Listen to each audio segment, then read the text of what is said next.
कराची कारोबारी बरादरी भी के इलेक्ट्रिक के जुल्म ज्यादती से परेशान। जामा क्लॉथ मार्केट के ताजरों का शदीद गम और गुस्से का इजहार।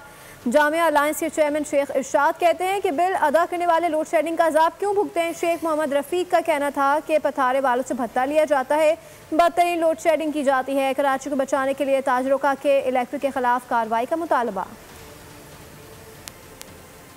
यानी कि 15-15 साल 16-16 साल से जो मीटर बंद पड़े हैं उनके जो ड्यूज़ हैं वो भी हमारे पर थोप देते हैं। अच्छा, कुछ जगह ऐसी हैं कि जो जगह ही बेकार है, बंद पड़े हैं, वो भी हमारे पर लगा दिए जाते हैं। हमने पूरे कराची की ताजिर लीडरशिप से आवाज़ उठाई है और कराची की आवाम से अपील की है और अब हम इन सबसे रब्ता करेंगे 1 to 1। हम सबसे मिलेंगे, जाएंगे और उनसे रिक्वेस्ट करेंगे कि ये काम अब सिर्फ एक का 2 का नहीं है, पूरी कराची का है। अरबों रुपए एक्सेस बिलिंग की हुई है। हमारी तो तकलीफ दुख ही है। आप अपने घर के भी बिल देखें कि आप समझते हैं कि 1 महीना घर बंद करके आप चले जाएं, उसके बाद लाख रुपए का बिल आ जाए। ये तो सारा एक्सेस और जो डिफ़ॉल्टर है उनका बिल उनके ऊपर डाल दिया जाता है। जो डिफ़ॉल्टर नहीं है, जो मेहनत से हकलाल से मेहनत करते हैं, काम करते हैं, चोरी नहीं करते, उनके ऊपर बिल डाल रहे हैं। सिंध हाई कोर्ट ने गवर्नर सिंध के कोर्ट में बॉल डाल दिया है।